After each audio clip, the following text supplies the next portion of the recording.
Hey, welcome back to Anti-Social Studies. I'm Emily Glankler, and today I'm going to give you an overview of Unit 7, Global Conflict. This is all of you like military history buffs out there, people who've seen like every Tom Hanks movie about D-Day. You're gonna have like 2 days to shine. It's gonna be really exciting. So this, from here on out, Unit 7, 8, and 9 are all technically in the same time period. They're all basically the 20th century, 1900 to the present, but that's not really true. Really, Unit 7 is kind of 1900 to 1945. It's World War I through World War II. And then we'll pick up with the Cold War in the next unit. But just know that especially if you're reading in the AMSCO textbook and you're reading through Unit 7, there are gonna be some topics where they might talk about conflicts in like the 1990s, and that's gonna be a little confusing to you. So really, Unit 7 is like the World Wars, and that's simpler. Okay, so what is our guiding question? So the guiding question for this unit is, to what extent does the global balance of power change during this time period? And really more broadly, to what extent does like every continuity we've been talking about for the last 800 years change as a result of these world wars? And by that I mean you don't need to get bogged down in battles. You don't need to get bogged down into like how many troops were at Guadalcanal and blah blah blah. If you're interested in that sort of thing, that's great, but you really don't need to know like the details of all of Hitler's kind of inner circle doing their awful, terrible things. You really just need to understand, how do these world wars and these kind of global catastrophes, including the Great Depression, really just change the world, right? Because for the most part, from 1200 to 1900, most things have been staying the same.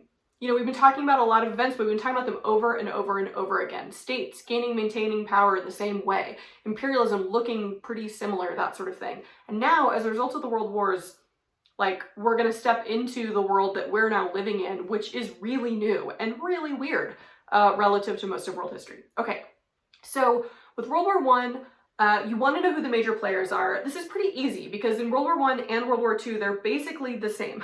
In both wars, you have the Allies, which are going to be Britain, France, Russia, and the United States. Or in World War II, Russia becomes the Soviet Union.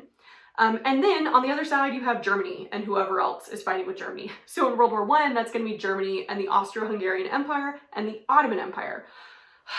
Ottomans are going to pick the wrong side on this one. All right, here we go. And so most of the fighting is happening in Europe. It is a world war. There's some fighting in North Africa. It's really more of a world war just because the colonies of these places also get involved. But it is mostly limited in its scope really to Europe. It's going to get truly global in World War II. Okay. One of the things you'll want to know is, what were the causes of World War I? And this is important because like, it's a meaningless war. World War I is one of those wars that no one really cared about, and there's not really a clear reason for why any individual country was fighting any other country. And so World War I is all about long-term causes, like long-term tensions that just boiled over. And the acronym you'll probably hear your teacher use is MAIN, the main causes of the war. So you're going to hear about militarism, you're going to hear about alliance systems, imperialism or industrialization, either or both, and nationalism. So you want to think about like, why? Because not very many people care that a Serb shoots an Austrian. Like, most people don't care about that. So why does the whole world end up at war because of that? Okay. And then, yada, yada, yada, World War I's over. And you want to worry about what tensions still exist after World War I. Either still exist, like tensions that were not resolved, or now new tensions that were created because of World War I. And so you're going to see like the collapse of the Ottoman and Austro-Hungarian empires, which leads to that land being divided up, and often divided up in ways that are going to create problems later on. So you'll learn about the mandate system in the Middle East, where the British and the French kind of do what they did for the scramble for Africa, but with like Iraq and Syria, and it's not going to end well later on.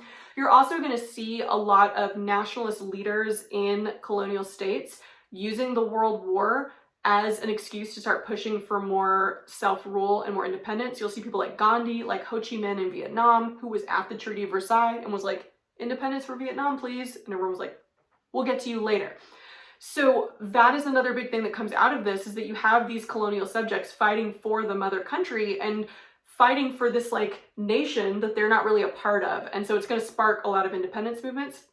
And then there's new tensions with a just completely destroyed Germany. And so in a lot of ways, World War I, or more accurately, the resolution of World War I with the Treaty of Versailles, kind of is going to lead us directly to Hitler and World War II. So on that note, then we have our second crisis of this three crisis unit, World War I. Then we have the global economic crisis of the Great Depression.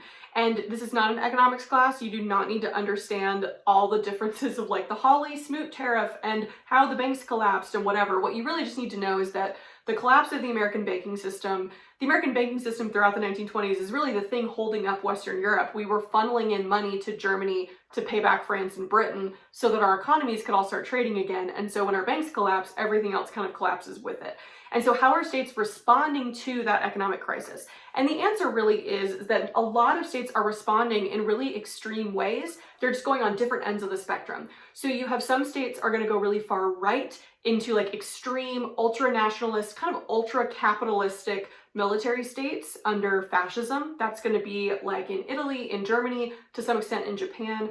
You have other states that are going way far to the left and creating basically similar like totalitarian states but under communism, where the government is in control of everything, all of the industries. That's going to be the Soviet Union. And really, even in the United States, we can understand FDR's New Deal as it wasn't nearly as far as Stalin went, obviously, but FDR's New Deal is still an extreme response to the Great Depression, where the US government is getting actively involved in like regulating the economy and people's jobs and people's retirement and whatever, way more than it ever has. And so even the more moderate states like the United States and Europe start to lend themselves more towards either a socialist state like in Western Europe or a just very involved state still within this capitalist system. And then we get to World War II. And so the major players of World War II are similar. The Allies are still Britain, France, the United States, and the Soviet Union. And this confuses people that yes, we were allies with Stalin. We didn't like him then, but like the enemy of my enemy is my friend. And at that point, we're fighting against Germany, Italy, and Japan. And really, if you go like to the Wikipedia page and look at the different sides of World War II, you will see like it really is the Axis powers of Germany, Italy, and Japan versus kind of the rest of the world. And everyone likes to study World War II because it is a lot more clear-cut. In World War I, there's not really like a good and a bad guy. And there's never that clear-cut of a good and bad guy, although with Hitler there was, right? But in World War I, there definitely wasn't. Like, who was to blame for World War I? Kind of everyone and no one all at the same time. In World War II, it is a little more clear-cut, right? You have these really just like evil masterminds that are, you know, Hitler, for example, and Mussolini, that are doing horrific things. But like, we also have our own evil masterminds on our side too, right? The Allies are allying with Stalin, who is committing terrible atrocities and is going to lead to the death of more people than even Hitler. And so it's a little bit more complex than that. But the reason why a lot of people, especially Americans, especially people in the West, love to study World War II is because, at least for the United States, we were like really clearly on the right side of history for that one. And you can see that when you look at like all around the world, the different sides that all supported the Allies. Now, a lot of those are because they were part of these bigger empires, but there's just a lot of other smaller states that join as well. So what were the causes of World War II? This one is we don't have a whole acronym of MAIN, but really you want to be able to have a discussion about, there's kind of two main causes. And a really great question would be like, to what extent was it one versus the other? And so there's aggression. That's the more simplistic, straightforward answer, was that German and Japanese aggression were the causes of World War II. And there's a lot of evidence for that, right?